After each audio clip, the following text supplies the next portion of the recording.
You are listening to Let's Talk Trio on podcast.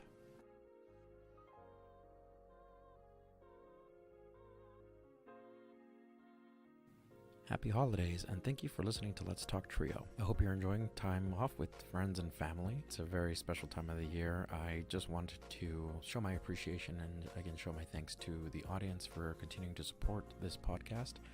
Thank you so much for downloading, for streaming, for sharing. Every little bit helps, so whatever you can do to share this podcast, to encourage others, is greatly appreciated. On another note as well, if you really want to show your support to this podcast, 1, download the Podbean app. 2, search for Let's Talk Trio within the app, and subscribe to get the latest episodes of Let's Talk Trio. In this episode, we have the panelists for the First Generation Conversation with Andrea, Reeve, Marilyn, Thayer, Dr. Oscar Felix, and Dr. Paul Thayer. This conversation was great to join. I was honored to be part of it. We were guests as a podcast to record and upload this conversation for everyone to listen to. I think it was a very important conversation to have, and the audience that we have, they were all amazing. Thank you all very much for showing up and for being there. That was my very first live podcast recording of an audience and having a panelist there, so that was a great experience. Shout out to John Russell for being the audio specialist for this episode and for providing the recording equipment and for again making sure the levels were good and that we had the recording up and running.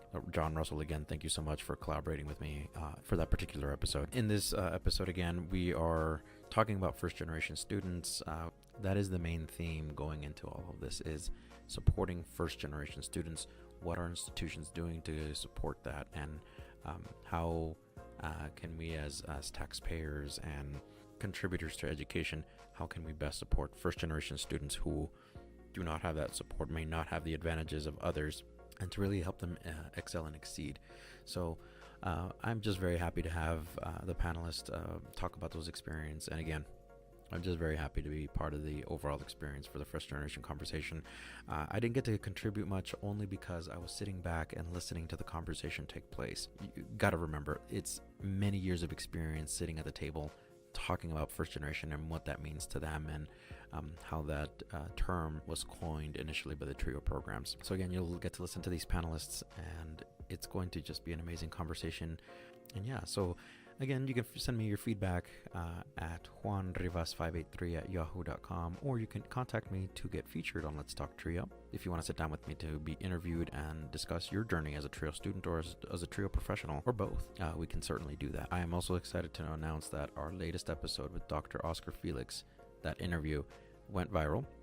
We are hitting about 400 people who streamed or downloaded the episode.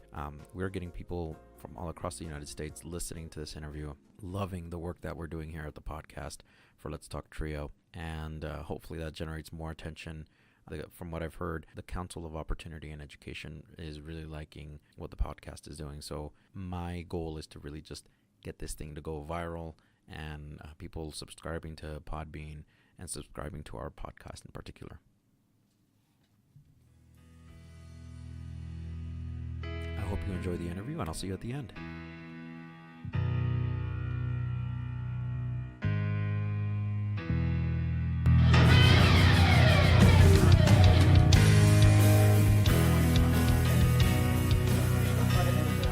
We're going to come out really good at the end.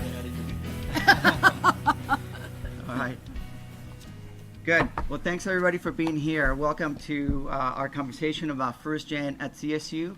Past, present, and future. And we're so delighted to have an all-star panel. Oh my goodness, we have some good friends here who have done a lot of good work. So, and also a shout out to Juan Rivas, who is the host of Let's Talk Trio podcast. Thank you for this collaboration. Thank you, Juan. Thank you. I appreciate being here. It's an honor, and I look forward to a conversation. Thank you. Yeah. Actually, I just want to say that I enjoyed our conversation last week, and when you it was a fun conversation, getting to know you and getting to know your history, kind of your superhero origin story, if you will. I really enjoyed listening to. Now you have to tell the audience kind of the hook of your episode, because I felt like it fit really well. Well, you're a really good interviewer, because you allow me to just talk about my story. So, which is growing up in Mexico, I I was 9 or 10, and I was the youngest. So we were the oldest. Alfredo was going off to college, and that morning when we were gonna take him to the bus depot, I wake up to the smell of shredded beef brewing and homemade flour tortillas, and I'm thinking, all right, after we drop off my brother, we're gonna come back and eat all that food.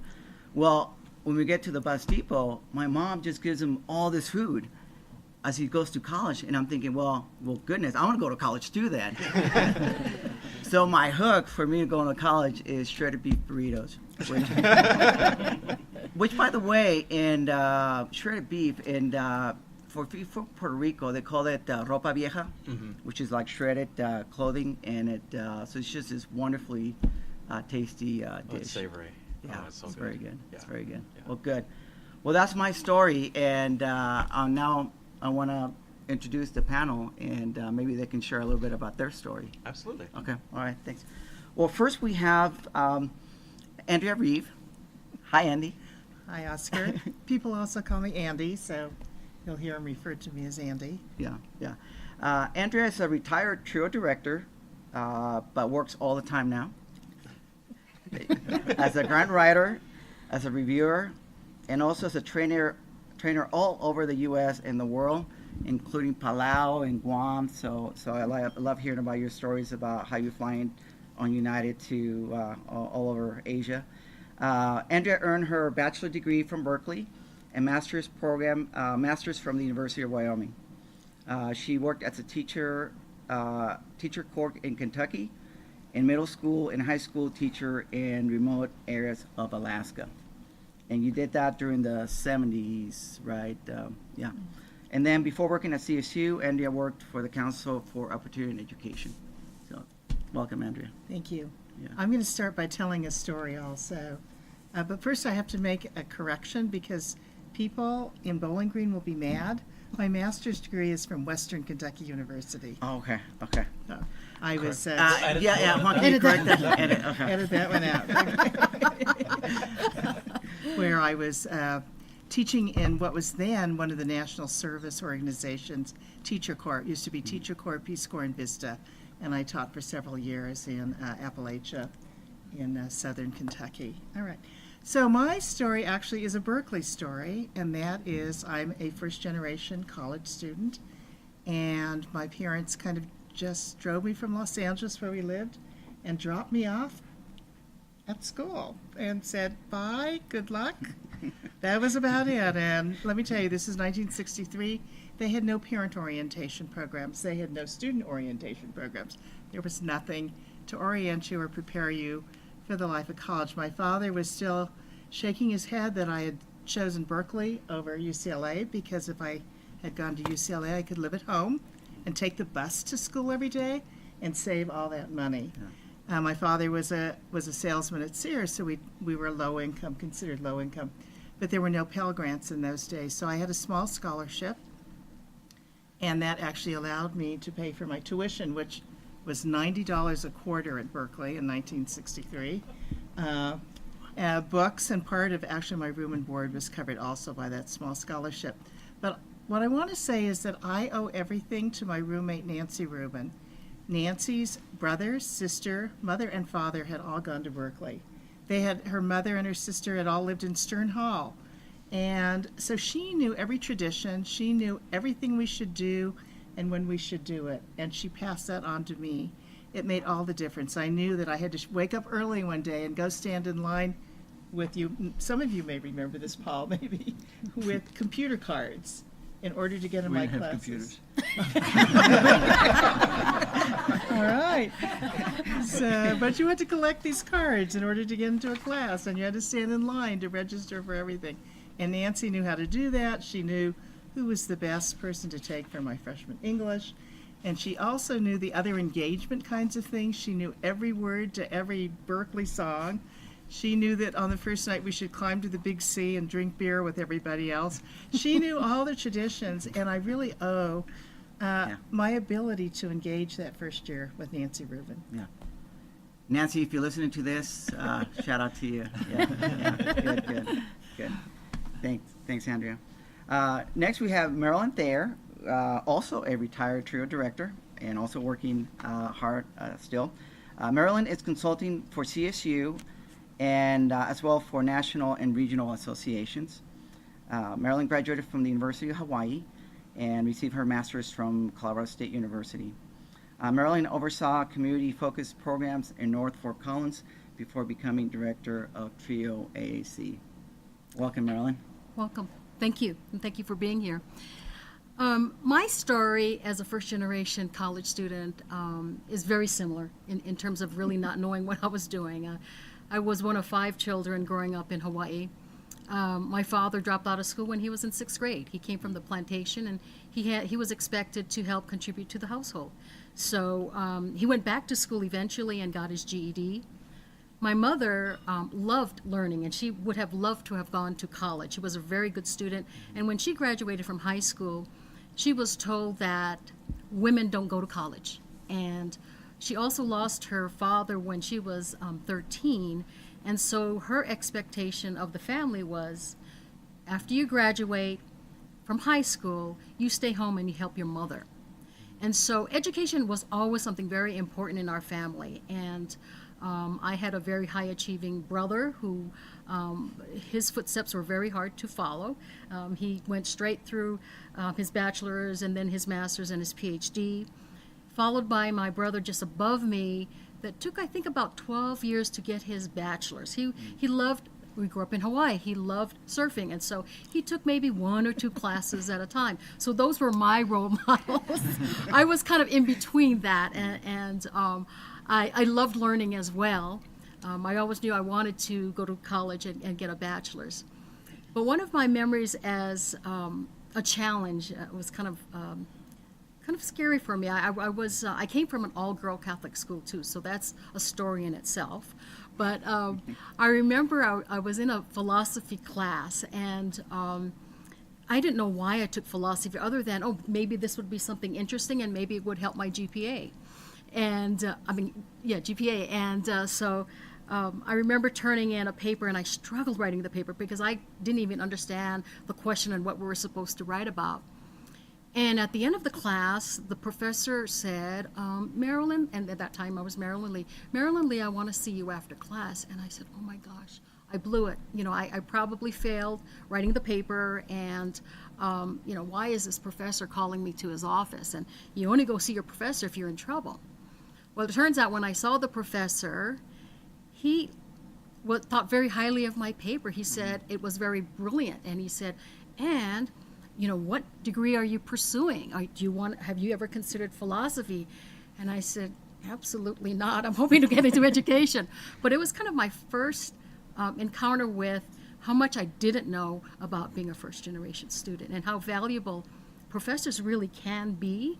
Of course, it was after the fact that I understood that he was interested in me and my success there at the university. But at that time, I was just so scared to death even to be called to his office. Thank you, Marilyn. Thank you. Next, we have Paul Thayer, retired TRIO director and associate VP for student success, and also working quite a bit as well as a trainer, consultant, speaker around the world, and also in Nebraska, which is your next gig, right? Paul received his bachelor's from Williams College and master's in public administration and PhD from CU Denver. Paul established the Center for Educational Access and Outreach. You appreciate that I called it that, Paul? Yes. Yeah. It is now called the Access Center, which is a much shorter title, but Paul didn't approve. The first thing after I left, within 24 hours, they changed the name to something they actually liked and you could pronounce. Paul also established key communities and had a major responsibility for CSU's student success initiatives. Welcome, Paul. Great to be here, and thanks for coming. And by the way, it's a long room, so feel free to come up closer because it may be hard to hear. I know my voice isn't easy to hear. So thinking about first generationness, I grew up in Rochester, New York, my hometown. My family was working desperately to move towards the middle class. I ended up going to a small private liberal arts institution during a time when they decided they were going to experiment with letting in what we used to call the riffraff. It was quite an experience. Likewise, my parents dropped me off and hightailed it. And I remember walking into my room and seeing this pair of hand-tooled, beautiful, beautiful leather boots that cost more than I had for the rest of the semester. And then meeting my roommate and sharing stories. And I said, "Where are you from?" "Texas." "Where?" "Ball County." "My daddy owns Ball County." And that describes a lot about how well I fit in there at the university. I remember my first class was philosophy, and I was so excited to perform. And I studied and studied. I read and read and read. Went into the class, and within 10 minutes, I realized I had no idea what was going on. I had never heard the vocabulary that people were using. It was entirely, it was so far out of my world. And I remember, I'm sure, I hope I was sitting here like this, but in my head, I was shriveling into this tiny little secret being on my chair. And I literally spent the next 4 years being as invisible as possible, not wishing to display how little I knew about language, about higher education, or anything that was connected to that. Well, I've ended up spending the rest of my life working lots with first-generation students, teaching public school in inner-city Rochester, doing community organizing work, working on a reservation, eventually working in the sugar mills, doing other things, eventually out here in Colorado, eventually working here at CSU and spending 40 years with things that I really love. And one of the things that I have most loved has been working with first-generation students. So, pleasure to be here. Thanks for coming. Yeah. Thank you, Paul. Thank you, Paul. Before we get to the questions, I just want to say I'm looking out the window of the Student Center, and it reminds me of just a month ago, right, Juan, when we were out there. It was really cold, yeah. I remember there was like a 2-hour conversation with students, talking to all. I think by the end, my hands were freezing.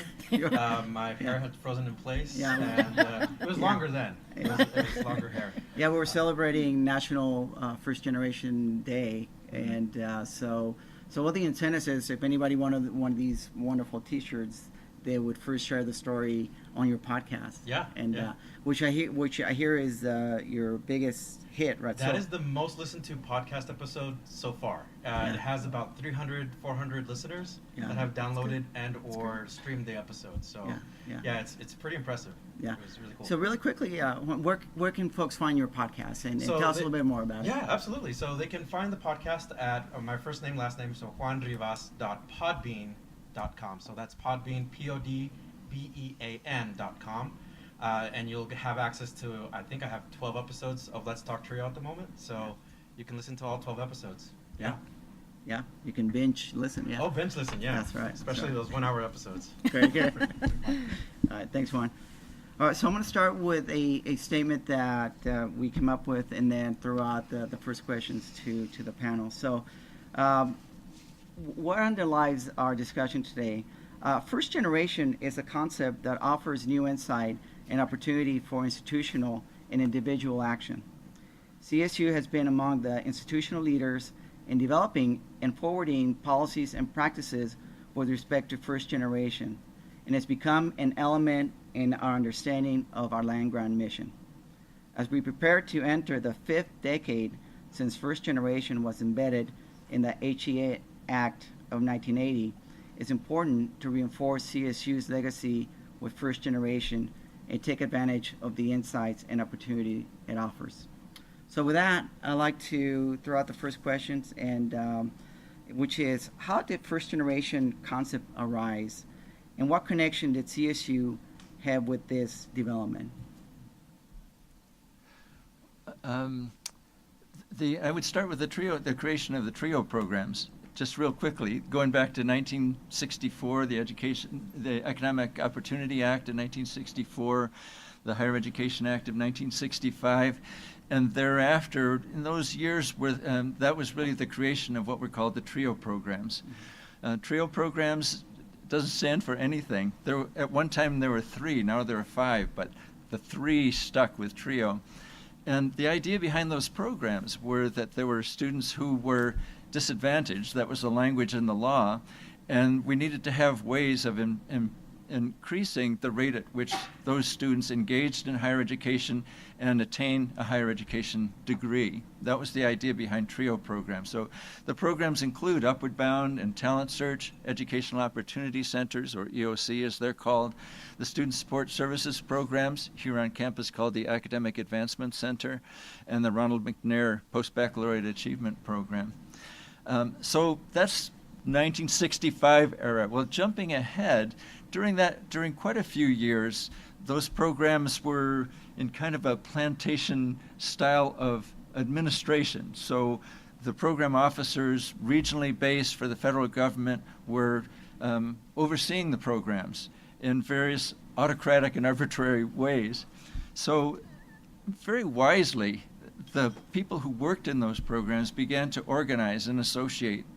If that weren't true, you wouldn't hear of TRIO programs today. But the people did, at some great cost, that's a whole other story, did begin to associate and form organizations, forming state organizations, regional organizations, national organizations. Our regional association here is called ASPIRE. The national association is called the Council for Opportunity in Education right now. Used to have a different name. So what does this have to do with first generation? That was not a term during all this period that I've been describing, right up till 1980. So as we approached 1980, there was going to be another reauthorization of the Higher Education Act of 1965. And in preparation for that, since we had now organized and wanted to take some control over our destiny, we began talking with one another and saying, well, what should change in the law when the law is reauthorized? Well, one of the things we were really dissatisfied was eligibility criteria. Who would participate? The language for eligibility in those days was you had to be rurally isolated or culturally disadvantaged. I don't know what is quite disadvantageous about culture, but you can see why there were problems with that. And we began to think, what do we wish we could make the eligibility? Well, there was somebody up in Wyoming, up where Andy and in fact, spent some time. My first supervisor at the University of Wyoming, where I used to work with Upward Bound and Talent Search, Fuji Adachi. So I was at that time involved with our association. This was a long time ago, 1979, going on 1980. And Fuji did something pretty darn brilliant. He looked at data and said, you know, if we put together two things, one is family income and the lower end of family income, and if we put that together with one other thing, and this was brand new, absolutely novel, parent education background. If we put those two together, that turns out to describe not only the kinds of students that we were already serving, but a whole lot of other students besides. And so we debated that. We ended up putting it in the legislation. You know, how does legislation get written? In this case, the night before the meeting of the Ed Labor Committee, Bill Ford's committee, Bill Ford from Michigan, it was a late night where our representatives were sitting on the living room floor of the staffers for that committee with papers all around writing notes. And in the end, they said, well, let's call this first generation. Let's say that this is students who would be in the first generation of their family to attend and achieve a degree. And as we finally defined it, it was a person neither of whose parents has a bachelor's degree. So we got that in the legislation. It was a miracle, and it was wonderful for a whole lot of reasons. And I would cite three. The first one is that we were able to broaden and rationalize the definition. Broadening, more people were eligible than previously. And politically, that was a much bigger constituency. So we were able to thrive and survive because we had a broader constituency. Broadening, but also rationalizing. Before, there was not a good reason to justify why we were saying somebody could participate and somebody would not. Now it made sense. We had data that said this describes a group who are the least likely to participate and attain a bachelor's degree. So that was one thing. A second thing was it was introducing this new concept into the national discussion, a brand new idea. We had no idea that it would become so well known. If we say first generation today, we all understand it. It's a part of higher education parlance. But back in those days, it was not. So it added to the national understanding about equity. And the last was, personally, a revelation. And I'll take myself. My experience of being a first-generation student was described by these kinds of things. I had no idea what was going on. I didn't know how to talk. I told you I was trying to be invisible. I wanted no one to know where I came from and display myself through my language. It was all about the things that I was doing on the weekend, which is washing dishes and stringing fences, while everyone else was going off to New York City. Those were my experiences of being a first-generation student. It was all about the things that made me feel less than my compatriots there at the institution. Well, years later, giving that a name, language is so darn powerful. Suddenly it had a name. This experience was suddenly reputable. It had a description. And it was about just simply a different experience, not a lesser experience, not a deficient experience. It was just a different experience. And there were reasons why I had those experiences. There were reasons why I didn't know what was going on. So suddenly I had a way to manage that and understand it in a way that didn't threaten my ego. And having that language allowed for research to happen, to investigate I think about the students that come to campus and have that kind of dissonance, right? They feel disconnected, and they feel that upon entry, I don't know the campus that well. I don't know the resources all that well. I know that was my experience when somebody told me, "Oh, you're a first generation." I was like, "Oh, that kind of feels what I'm feeling. It's this. I'm entering a foreign land, and I'm trying to become familiar with it, trying to navigate it." Yeah. Well, you mentioned research, Oscar, and research began around this new term of first generation. And so people wanted to understand why it is that students are less successful if they have that background. So all the original research for decades has been around what students can't do. It's been research around the fact that first-generation students are less likely to complete high school, less likely to apply for college, less likely to go to college, less likely to make it past the first year, less likely to graduate. If they graduate, less likely to go on for a master's degree. It was all about not having mentors, not having role models in the community. It was everything that students didn't have and weren't able to do. What's exciting about research that's beginning to emerge these days is now we're beginning to talk about all the assets that first-generation students bring. The idea that they are highly resilient, exceptionally persistent, the idea that they are authors of their own story. While my people that I went to school with were living out a story that their parents had written for them long ago, first-generation students are writing their own story along the way and living that new story. It's about the inclination to service and making the world a better place, making one's community a better place, all those assets that students bring and more.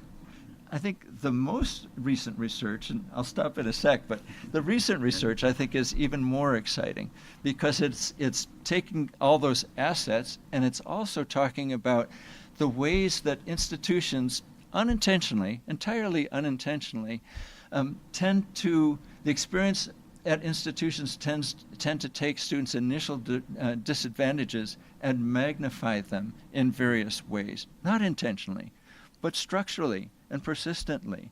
And by identifying the dimensions of that, another session we can talk about what all those are because they're fascinating, but by identifying those, we can begin to treat them. We can act differently. We can create different structures that not only serve first-generation students, but the great thing is every time we do that, we improve education for everyone at the institution.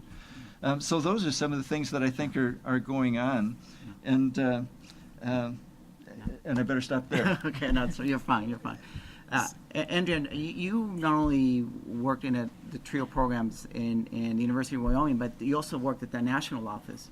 I and did. you had this national perspective, and you ran the clearinghouse that had a lot of research-based articles and such. So what's your take? Sure, that was, I think it was probably one of the first attempts at having some sort of a clearinghouse on low-income and first-generation students. And I was housed in the Pell Institute for the study of opportunity in higher education. It still exists, but I think it was one of the first national institutes or organizations to say, research and discussion about both effective practices, but also data around low-income and first-generation students is important.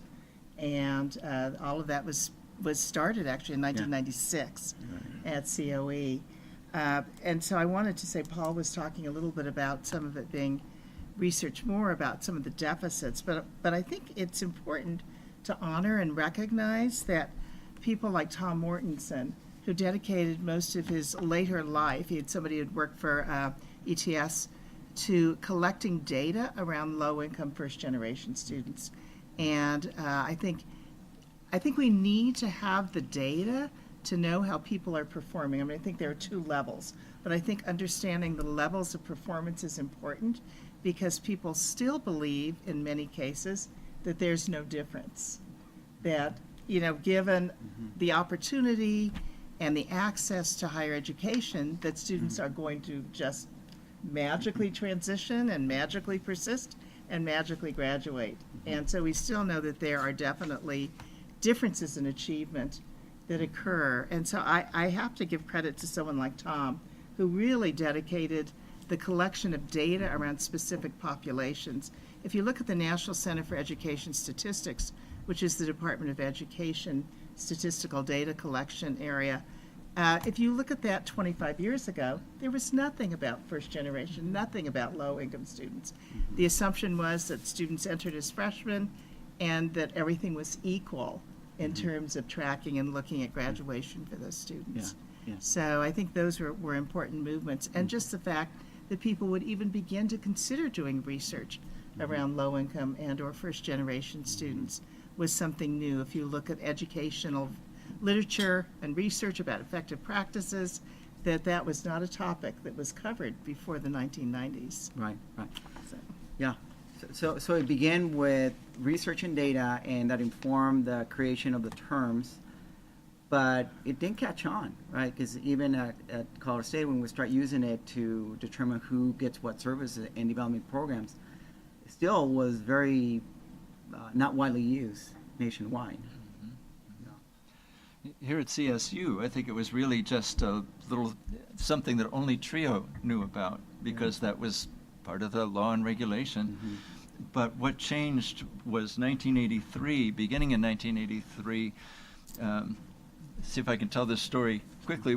There was a group of us who began looking at scholarships at CSU and where institutional scholarships were awarded. We looked at several years of data and we discovered that there had not been one single person of color ever awarded one of those institutional scholarships. Now the institution would say, well, it's totally equitable. We just go down the list of ACT scores and cut it off when we run out of money. But the effect was there had never been a person of color ever awarded. So we went about trying to figure out how we could create something more equitable. As we began looking at that and our efforts got a little attention, suddenly we heard from the Attorney General of the state of Colorado saying, you may not use race and ethnicity in any way as a criterion.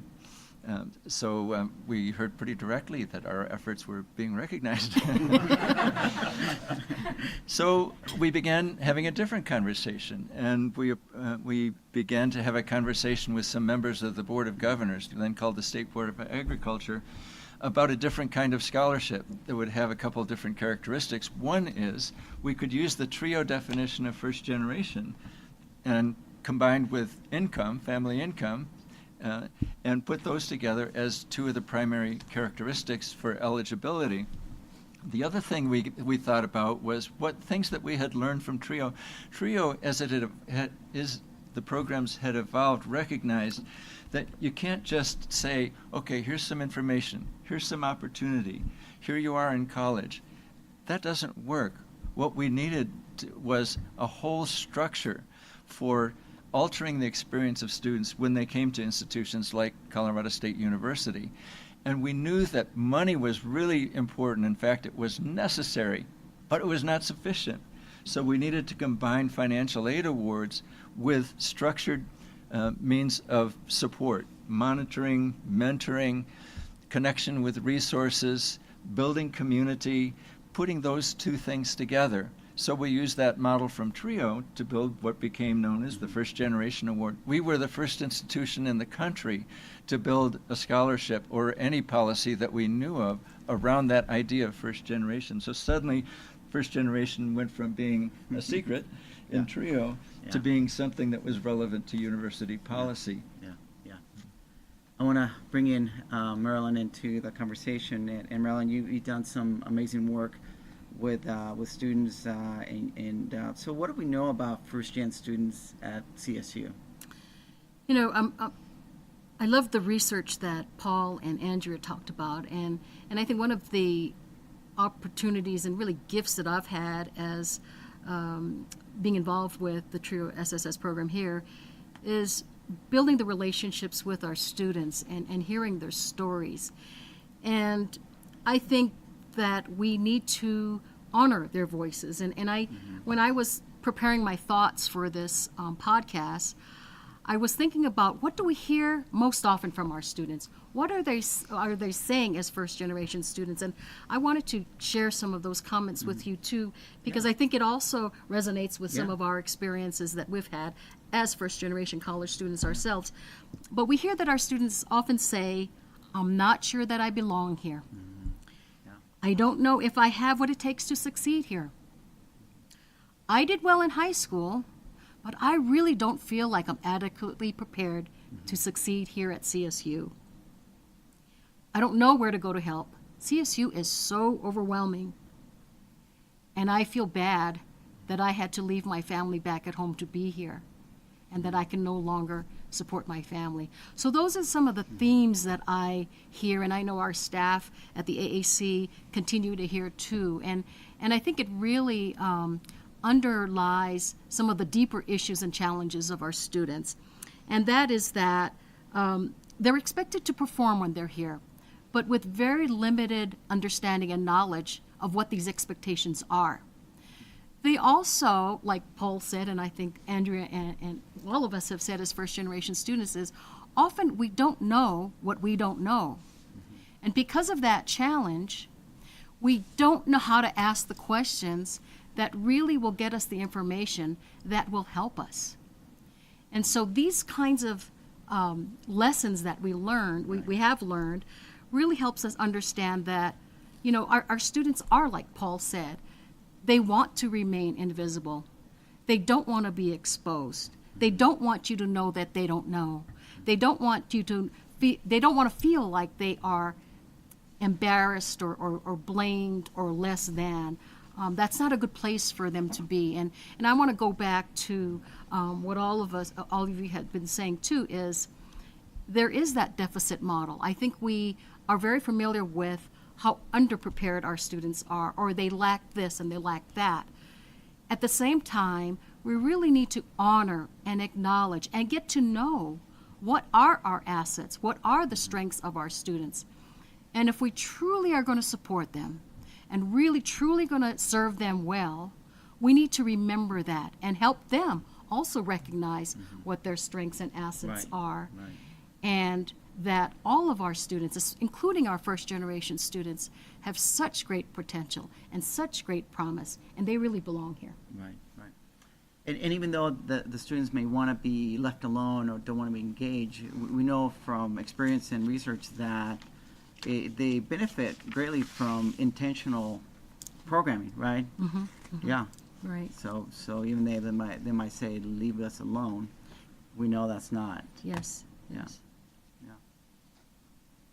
So one of the things that we are currently doing, we as many of you know, we do have a first generation university initiative, And one of the things that we've been working on, that we just rolled out, about 8 weeks ago, perhaps, is a redesigned website.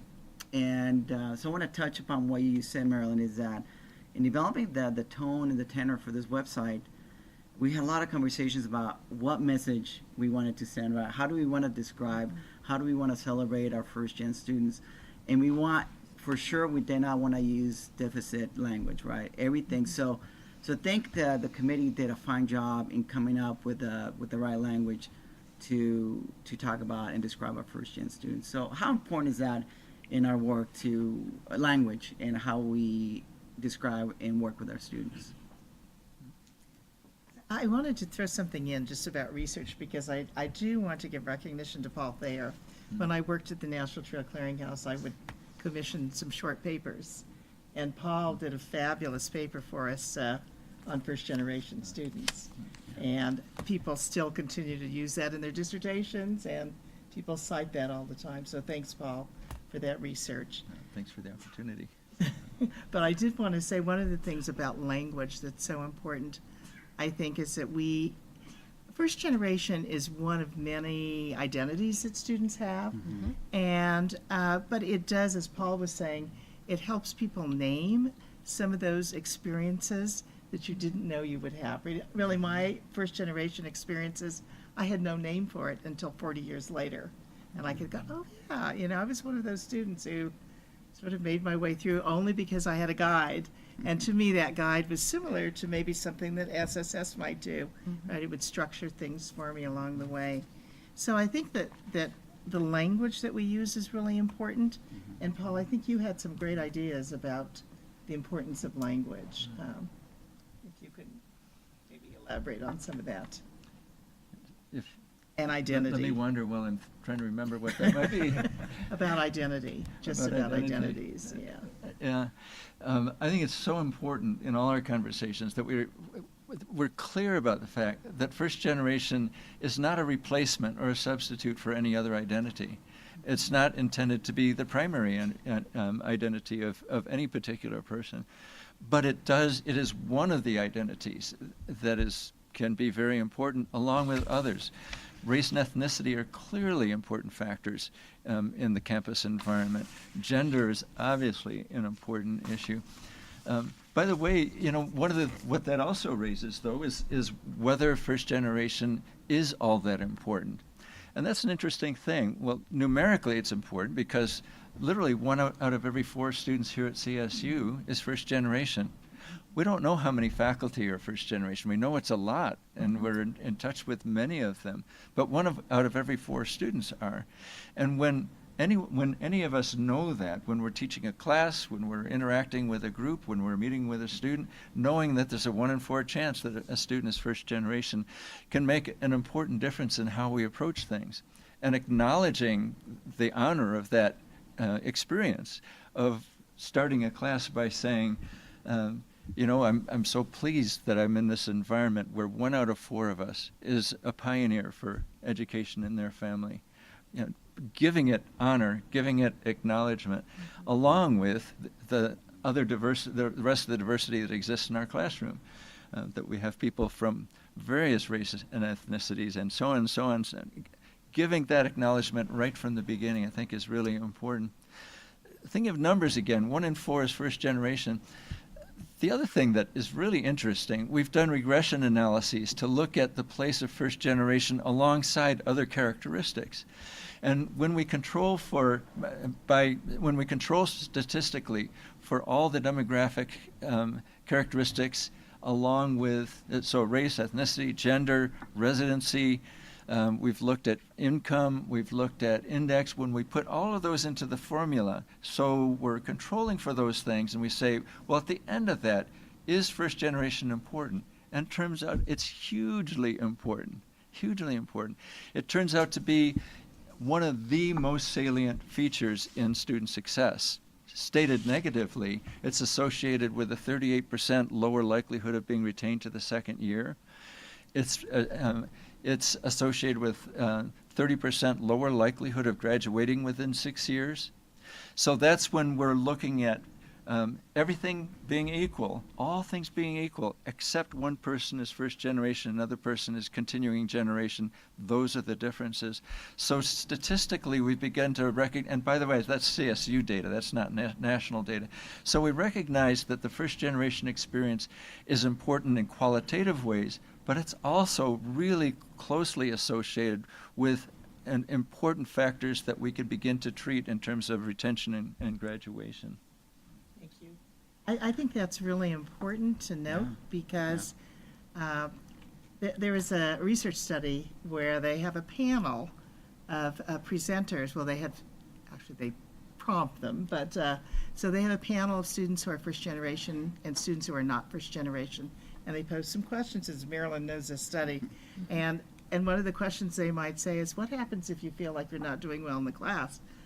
The not first generation student says, I call my mother and she tells me what to do. She sends me to tutoring. She gives me the resources, right? They pay for tutoring. They tell me to go talk to my instructor. What do you do if you are a first generation student? The student says, I don't know. I have to find some other resource on campus or some other way to get that information. So that's always struck me as important, that students who are not first generation arrive at a campus knowing what to do. Ward Siegel says it's for them it's like another step you go. Elementary, middle school, high school, college. It is not a disjuncture in any way, but we know that for first generation students this is definitely a disjuncture. It's a whole new experience, and we've heard so many stories from students just not even knowing the language. And that can be a big difference. You go to class, they talk about the syllabus, they talk about the learning platform, they talk about your first paper, and you have no idea what they're doing. It's like a foreign language that's being spoken to you. So I think that really is important. There are differences, and those differences do make a difference in students' transition and completion. Yeah. So we know about the gap of achievement by first-gen students. We also know, or should know, about who the future students will be coming to Colorado State University. And if you would attend a session on demographics about who are the seniors, high school seniors, they're going to be more and more students of color and first-gen students. So that, to me, would sound a lot of alarms about how do we go about still being a relevant college, land-grant university, right? How are we going to do that and be able to serve all first-gen students who come through our doors? I am very excited that Colorado State University provides a lot of leadership in what to do, what are the programming. And one of the things that Paul and Marilyn, that right now you are promoting a lot, is what happens the first 4 weeks, right? How that is so consequential to the student's experience. And if we're going to make a difference, how we need to do a lot of things at the beginning. And I wonder, Marilyn, if you can talk a little bit about what that means and what we can do. Okay, sure, love to. We know our students oftentimes will not take the initiative to reach out and ask for help. You know, they're embarrassed. They don't want you to know that they don't know that they need the help. And so I think that the data from the first 4 weeks really was a catalyst for us in how we started to look at what do our programs and services look like in terms of that first month that we work with our students. And so with that first 4 weeks kind of a time frame, we set up different policies. With our students who work with their retention specialists, and they're like mentors or advisors, we say within the first 4 weeks at least, you have to have met with your retention specialist. If you are a new student in our program, and we're a program that works with a very diverse population. We have students who are freshmen, we have students who are transfer students, we have continuing students, we have students who are non-traditional age, we have veterans. But for those students, because they still are learning about how to navigate and all the policies and all the terminology and language that we've talked about, is we want them in even sooner. So our policy is within the first 2 weeks, you need to see your retention specialist. If you are with a GPA, a cumulative GPA of a 2.2 or lower, of course, if you're on academic probation, we want them in sooner. But if you're at a 2.2, you're still holding on by your teeth. So we want you in within the first 2 weeks. and help them not only connect with their retention specialists, but connect them with the resources that are going to help them. Help them sign up for tutoring. Don't wait until that first test that you fail, because again, that will be too late.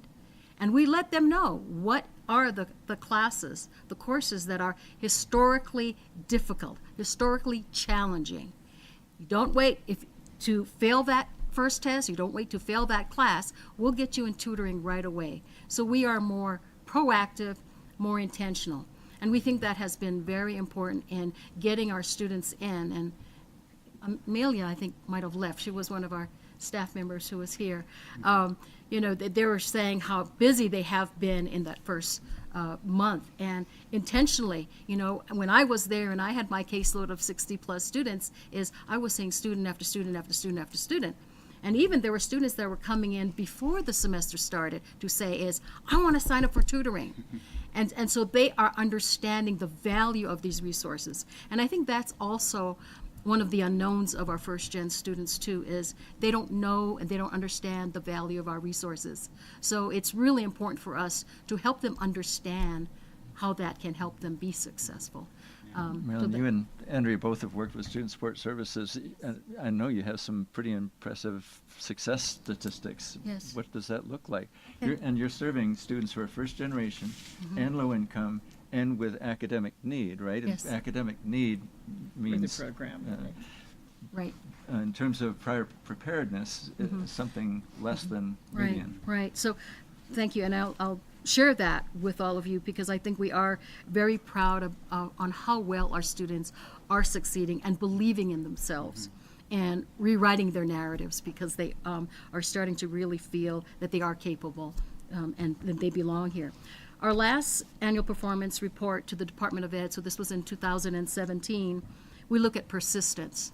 And we serve roughly 275 students. That's what we're funded for. 95% persisted, that they stayed on the following year. We also look at graduation rate in 6 years.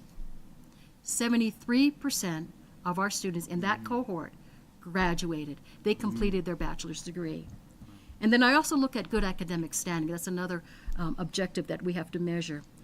93% of our students earned at least a 2.0, but we know that's not good enough. So we also look at 3.0. And about 50% of our students last year earned a 3.0. And so they are understanding the value of meeting with your retention specialist, the value of accessing the resources, the value of really looking at what kinds of success strategies do I need to know and start practicing, the value of working with their professors, being proactive to meet with their professors and see them as a resource rather than a gatekeeper. And those kinds of things I think have really made a difference for our students. So this really demonstrates that our first generation students are more than capable and belong here. I think that makes such an important point about the ways that we create the conditions for learning, for successful learning. And some of the things that I heard in what you said, Marilyn, were creating a structure that assures that students do the things that we already know are most important. I heard you talking about how explicit you are about explaining the environment and why things, what this means and why it's important.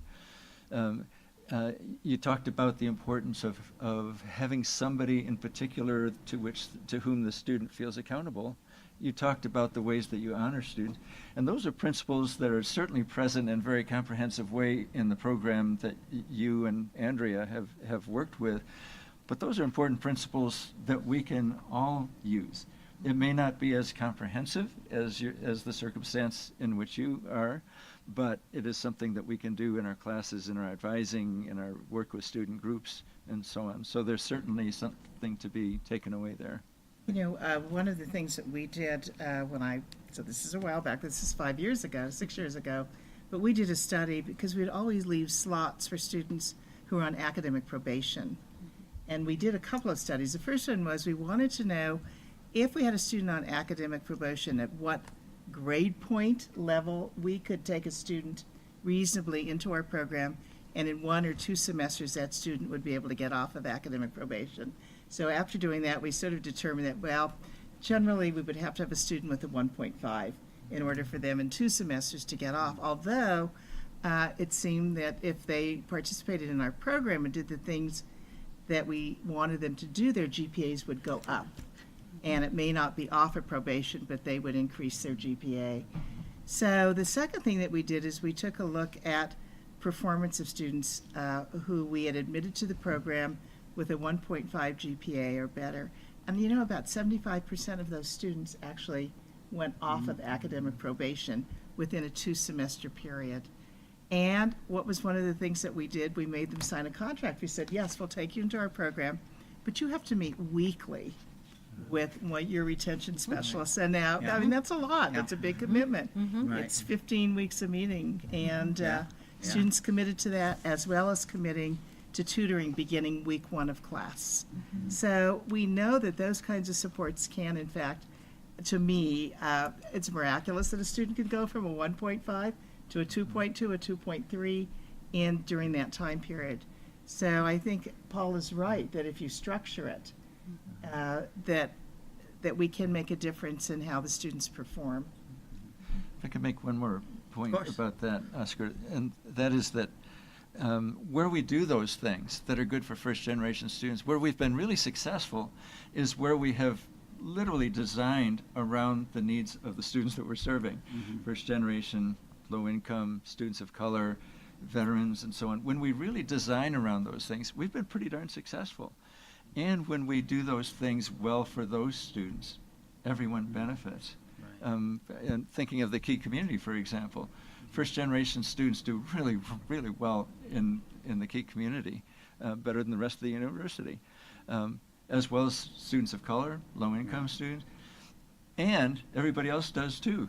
Everyone benefits by using the principles that we know work for first-generation students. So our efforts with first-generation students pay dividends across the board. Yeah. I want to make one point too when you're speaking of the key communities, and I think that's very important because of that feeling and that belief that I'm here on my own, I'm isolated, I have to succeed on my own. It's that sense of community and that sense of belonging that is so important for our first generation students, and for them to understand what are the opportunities that they can become members of communities, whether in Key, whether in AAC, whether in C4E. And it really makes a difference for the students because they need to feel safe somewhere. They need to be able to identify with a program, with some kind of a community, as well as within the university, within a CSU as an institution. They have to feel valued, and they have to feel important, and that they matter. Thank you, Marilyn. When I introduced each of you, I mentioned that you are retired, and All 3 of us are. and you're all really good friends of mine. So it's been quite lonely for me without you all. And as you know, I'll also be retiring because I want to play with you all. Join the club. Count down the clock to go out to play in recess. So I appreciate you all accepting my invitation to be here. It really means a lot. I reckon when I also leave, I'm not sure who's going to invite us back. But before we all leave, can each of you talk about what is your wish, what is your vision for Colorado State University regarding first generation? How do we support students? How do we make them be successful? And we can start with Andrea. Well, I was here at CSU at a time when we began the First Generation Faculty Initiative, and Paul, we were both on that committee, and my hope for CSU is that would be an initiative that would grow. Because to me, students, if you look at the time that students spend on campus, the majority of their time they're spent in class, and they have more contact with faculty than they do anyone else. And so it just makes sense that we have faculty who acknowledge the presence of first generation students, that they start their class by saying, if they were first generation, I'm a first generation faculty. I understand what it means to not know the language of the institution, and to not feel as though you've been invited into this special community. and that they open up to students and they invite them to come in if they don't know what a syllabus is. So I'm hoping that faculty initiative will continue to grow. Sure. Yeah. Thank you, Andrea. I wanted to kind of piggyback on you, Andrew, because I think there's a lot of opportunities for our faculty, whether you are first generation or continuing generation, is your commitment to our students so they can continue being successful here and even beyond, and to look at opportunities. I know at the Academic Advancement Center, a couple things I'm thinking of is we have, and Andrew was talking about students on probation, we now have our own academic recovery program called PASS, Pathways to Academic Student Success. It's an 8-week seminar. It's a very 2 hours a day, 2 hours a session, and it's a real commitment for our students. And we have also seen the dramatic success that students have when they learn how to do things differently, learn how to learn, and learn how to study differently. And we welcome having, especially our first generation faculty, come and talk to our students and share their stories as well, because narratives are so important. Right. A second opportunity that I'd like to point out is our graduate school conference that we have every year for TRIO students. And again, it's helping our students who have the dream of continuing their educational journey to graduate school, to help them understand, and it's even challenging as well, being a first-generation student in graduate school. Patricia has been on our faculty panel before, but having faculty share their stories or helping our students really understand how is graduate school different from an undergraduate program? What are the benefits of going to graduate school? Is graduate school ready for you? Those kinds of things we really value and would appreciate any way that you might be able to support our students for their continued success. Yeah. So that is one of my hopes. Thank you, Marilyn. I think what I would wish for is that we think really hard about how we want to frame the idea of first-generation students.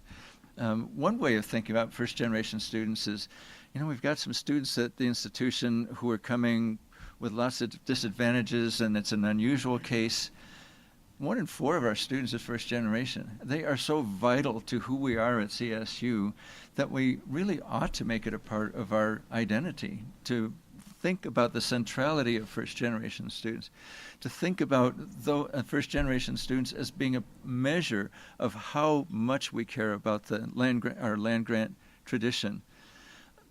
I think also we ought to be thinking about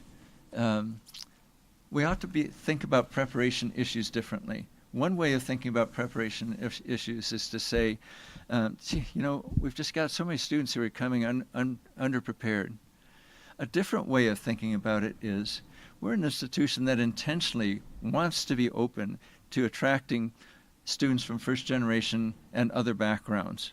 That's who we are. And if that's true, we know that we are inviting students who have had different levels of opportunity than the traditional students that higher education has always served well. If we know that we have many of our students and we are recruiting and including so many students whose opportunities have been different and often less than other students, then we ought to design for that. And it shouldn't be remedial. It shouldn't be less than. It should be a central function of the campus that we are ready to address head-on what we know is the expected differential in prior preparation based on differential opportunity. So if we think about it in those ways, I think we do a number of things. One is we make first-generation students more central to the campus. Another is that we take advantage of our land grant tradition. Another is that we can distinguish ourselves nationally and regionally and statewide by our service to first-generation students. The fact that we have been named the best college for first-generation student, I think is really nice. What I think is nicer is that underneath that we really have tried to lead. We really have tried to take seriously what we value about first-generation students. And lastly, we want to close the gap that exists in graduation. About a 10% percentage point gap between the 6-year graduation rates of first-generation students versus continuing generation students. And that sounds really big challenge, and it is. But thinking about it a different way, if we can cause 11 students first-generation students to graduate who wouldn't have otherwise, that's 1% of that graduation gap. 11 students. We can all think about the sphere of influence that we have with students and the ways that we can adopt some of the principles that Andrea and Marilyn that you've talked about, being explicit, being honoring, creating pathways, creating structures, and so on. We can all do that and influence 11 students. Then that graduation gap doesn't seem so great. And equity is one of the things that we want to be a characteristic that we're proud of at CSU. Oscar, I just want to put a plug in at this point also for a program that Oscar and I have worked on over the past 4 or 5 years. And with the Student Affairs and Higher Education Master's Program, we've created a graduate certificate in college access and success programs. And it is a 15-credit course designed particularly for people who might be interested in going on to get a master's degree, but also people who just want to have a better foundation in college access and success programs. Yeah. And so I thought I might put that plug in because it'll be a full certificate hopefully by this spring. And Student Affairs and Higher Education students can actually take this as an interest area, designate this as an interest area, and so so and then there's a new course that you just developed and you're going to be teaching in the spring, developing, yes. Hopefully, yes, we'll be teaching this in the spring, and it is a course about post-secondary practice for college access and success programs. So looking at effective practices. So how are we doing, Juan? We doing a good job? We're doing pretty good, Yeah. I feel like the conversation was really flowing and it's really smooth, so yeah. Good. Well, as we start to close the podcast, I do want to give some shout-outs. First of all, to John Russell, if you can say more about what John has done as the tech person to make this happen. Absolutely. So John was the one that provided the microphones and is recording on his equipment over here. He'll do some post-production edits and John is actually with the Collaborative for Student Achievement. He works over for IT support, and he's a great colleague, so he was really cool about setting all this up. And I want to give a shout out to Rachel McKinney from the LVPD for creating the documents and making all this happen. So thank you. As we start to wrap up, I do want to convey my wishes too, is that I want to thank the First Generation University Initiative for all their great work to build a foundation for the next steps.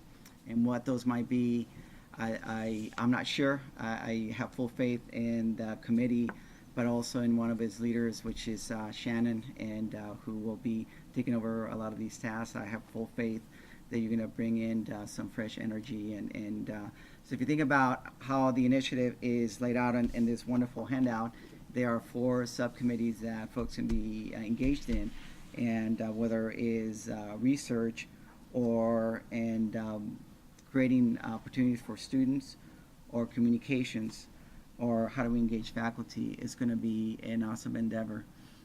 So any last words as we start to wrap up? Do we have opportunity for comment from the Sure, we audience? sure do. Yeah. Any questions to any of us?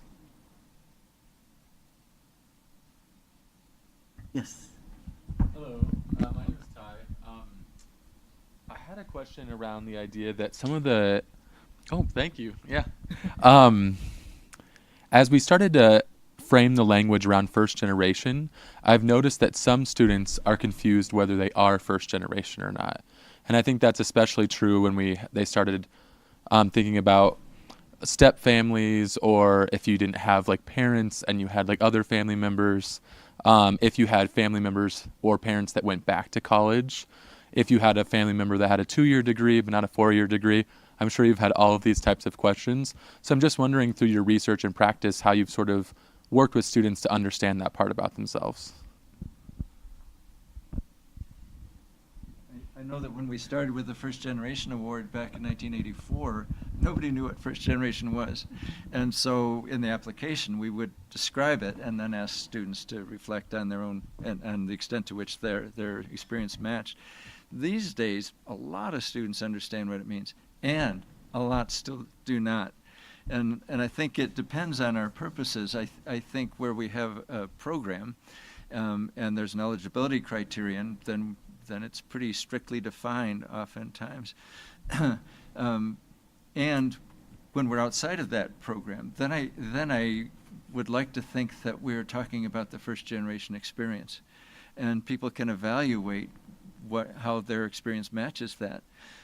When you gave that example, my dad went to night school for 12 years and eventually got a degree.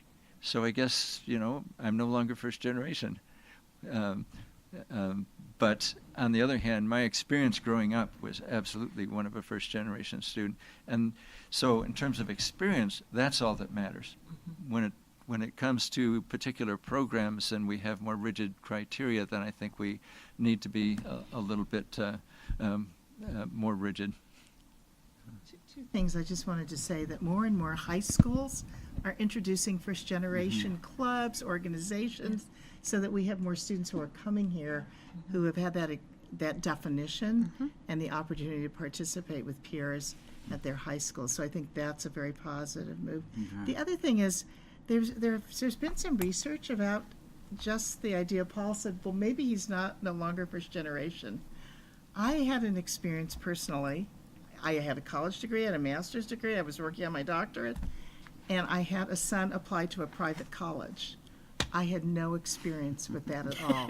Honestly, I went to public schools, in California, and I had to get help from someone to show me how to fill out the financial aid form for a private school. I mean, I was still, in some ways, first generation. So sometimes parts of those never leave you. And we've had conversations about imposter syndrome all the time.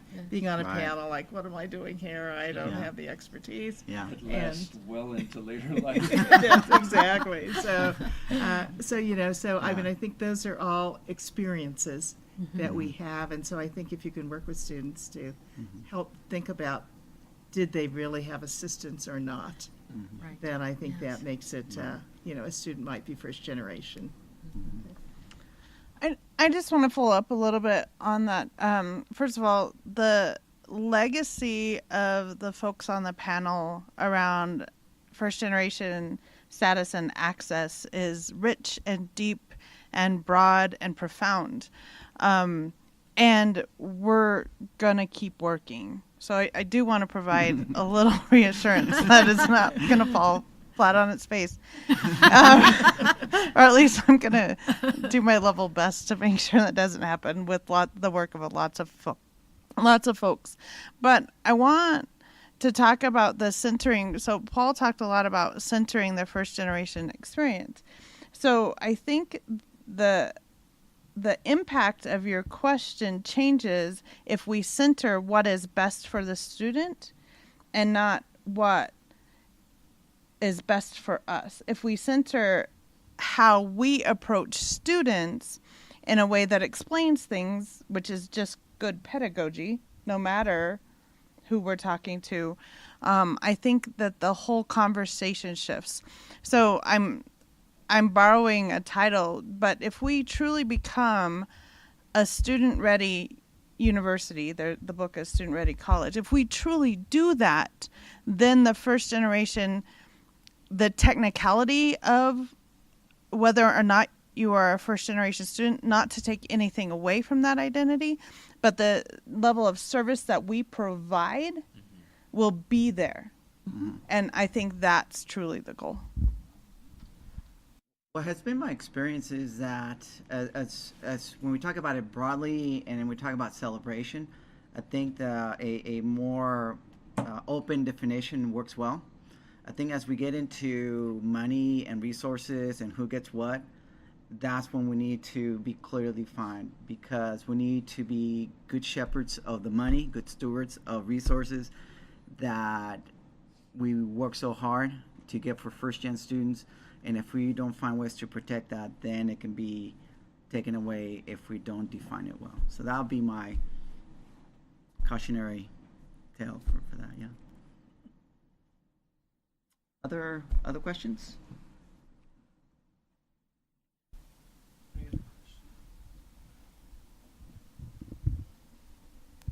Thank you. So I was a long-time TRIO professional with the Educational Talent Search Program. And when students come to CSU, I felt a sense of relief because I knew they were coming into a place that really cared for them and had a lot of resources for them, had the key communities they can take a part of, or the Bridge program, whatever programs we offered. C4E. What about our other institutions around the state? Have you had any conversations, or how are they working with students, with our first-gen students? Do you see them also focusing some efforts to help with the success of this population? Yeah, who wants to take that one? I think there's such a variance, because I still get calls from some fellow TRIO directors that say that even on their admissions application, that it isn't an option for students to identify as being first gen. So you have situations like that, and then you do have other institutions that are starting to develop their own first-gen scholarships and programs for their students, because I think institutions are recognizing that more and more students who are coming into their institutions identify as being first-gen, and how do you prepare for them and support them because of their unique situations and challenges, as well as assets. So, I'm encouraged by, I've been doing some work with some of the two-year schools in the state, and I'm encouraged by the two-year colleges really taking on some new initiatives around first generation. Many of them are applying for student support services programs, which can act as a model for the institution in many cases. And I know that there's one two-year school, particularly in the Denver area, that has developed a first-gen scholarship program. But they are not a complete wraparound program, and so they refer and collaborate with the student support services to make sure that they're getting the support, but they do have money and scholarships available for first-generation students. So I'm encouraged by that. I think that it's growing, and I think the more that there's discussion in language, and that the institutions in Colorado are going to be leaders in this area. I think more and more institutions are adopting language, a program, a club, a scholarship. Internally, we're self-critical, and we think about where we need to go next. But the other side of that is, what I think is exceptional about CSU is that it has really become, in so many ways, a fabric of our identity. We've been tracking, as Marilyn said, we've been tracking first-generation students since 1984. We put it on the application. Some institutions still haven't done that.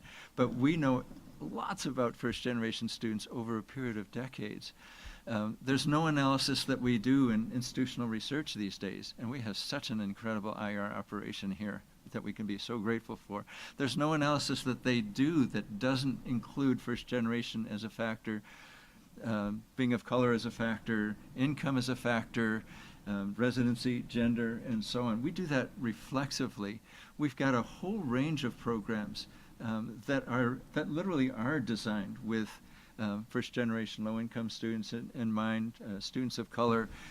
We've mentioned KEY, C4E, of course the TRIO programs, SDPS, services for DACA students, DACA asset students, for fostering success students. We've got such a range of things. We've got a first-generation undergraduate initiative with lots of active faculty involved. The many levels at which we're operating at CSU, even though, looking across the room and how much you're already contributing, how much more we wish we could do, when we compare ourselves to other institutions, we can be pretty dang proud. I may be speaking kind of with a bias a little bit, coming from different TRIO programs and different institutions as well. If you really want to gauge how well an institution is reaching out to first-generation students, look at its TRIO programs. How well ingrained are those TRIO programs with the institution? And I feel CSU does a really good job, not only with the TRIO programs, but outreaching to first-generation students. I'm impressed with the various institutions I've served. CSU does the most outreach and the most it can to help first-generation students. And I've worked for several institutions, and I'm by far impressed with how this institution has worked.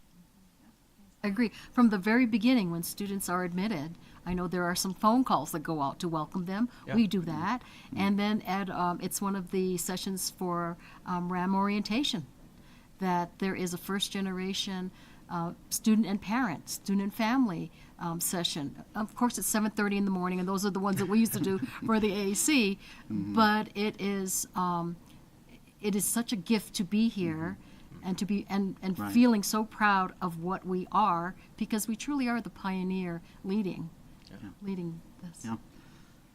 So I think it was you, Paul, that mentioned that we've been collecting first-gen data from students, but we have very little idea who are faculty staff who are first-gen.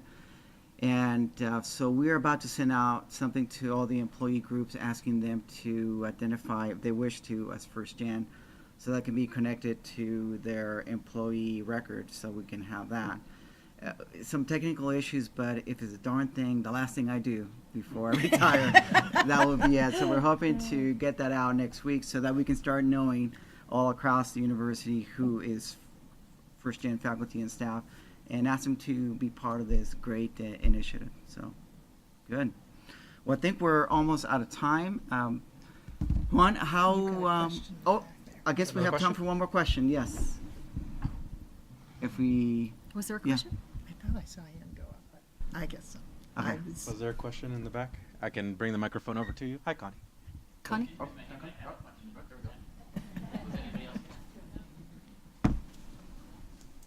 Thank you so much, and I'm so sorry to be late. I'm thinking a little bit about Shannon and transition too, and so as you are transitioning your professional careers, I wonder what, and I'm thinking about Tony's retirement too, what is the mistake that CSU is most likely to make as it relates to this work, and what cautions would you have for those of us that hope to continue this work on for decades to come? What are we most likely to fall prey to, and how do we guard against that as it relates to these activities? and remember, we got 3 minutes left, you all. Dang, Ryan, you always ask hard questions.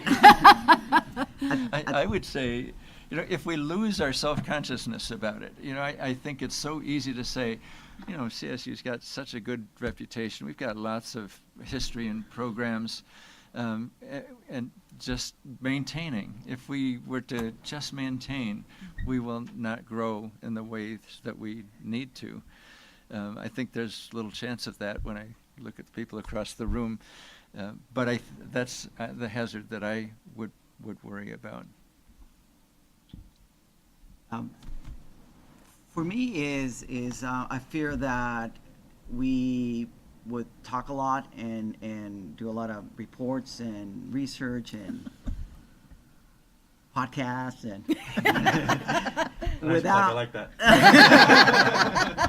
but this is a call to action, and that's my point, is that it's got to lead to action, right? And there's a lot of places where we might not have the staffing or the resources or the will to try new things, because all of our experience has been either with TRIO programs or with other, but the new frontier in my mind is what's happening at the colleges, at the departments, at the places where first-gen students are still being isolated or not being thought about.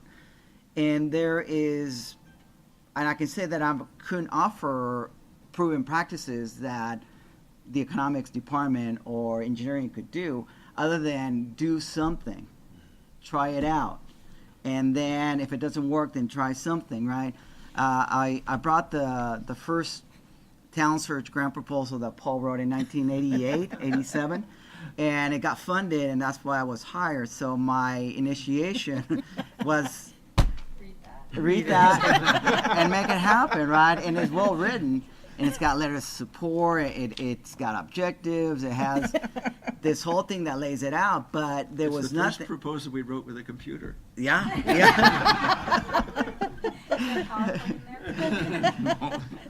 But beyond the numbers and the objectives and the numbers, there was nothing that said, Oscar, this is how you go to Lesher Middle School and do it and be able to be successful. It doesn't say how you go to Fort Morgan High School and talk to the staff and to the principal.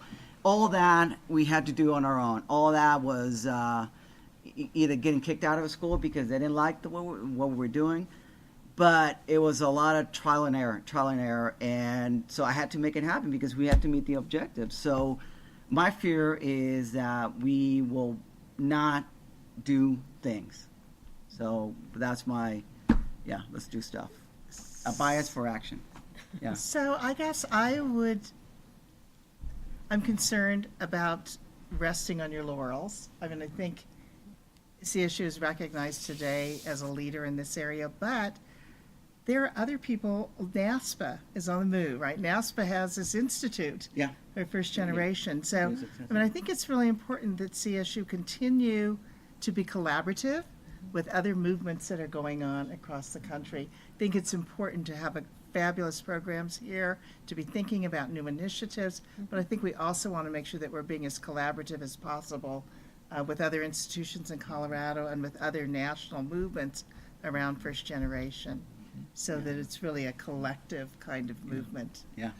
For sure we need structures and programs, but in the end, one of the measures would be the extent to which every single faculty member in every class, every single person working in the residence halls, in the cafeterias, across the campus, every person feels a part of this and is working as hard as they can to be sure and include every student of every identity. That ultimately is the measure. It is not programs. It is the embedding of the consciousness throughout the campus. Marilyn?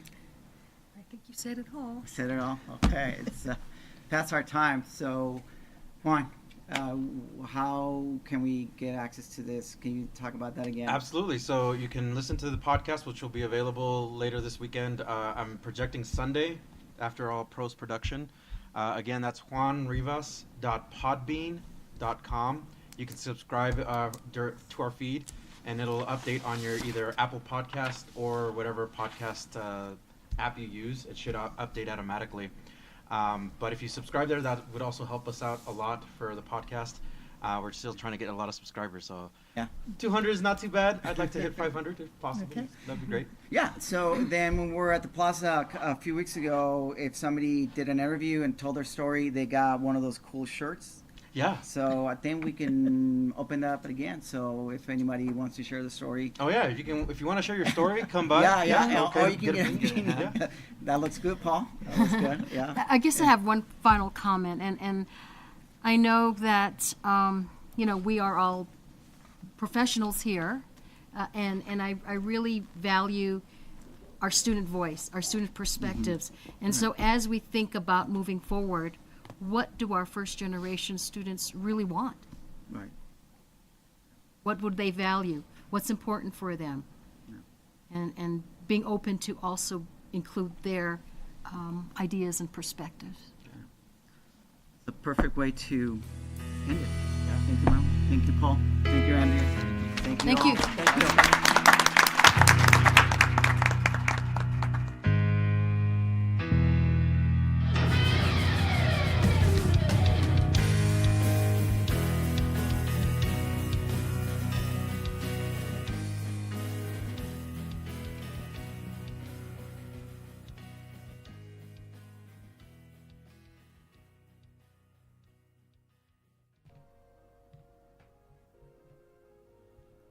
I hope you enjoyed that interview. What a great conversation these panelists have brought forward, talking about first-generation students. I just wanted to take a moment to reflect on that conversation. And again, they provided so much content, so much information. I'm really, truly grateful to have been part of the entire experience and to be part of that all-star panel that we're able to talk not only about TRIO, but the whole first-generation movement and what that means to students, especially as they navigate the whole college experience. So again, thank you to Dr. Paul Thayer, Marilyn Thayer, Dr. Oscar Felix, and Andrea Reeve for being part of the panel. Dr. Oscar Felix, a huge shout out to you for the collaboration. It was such an amazing experience working with you.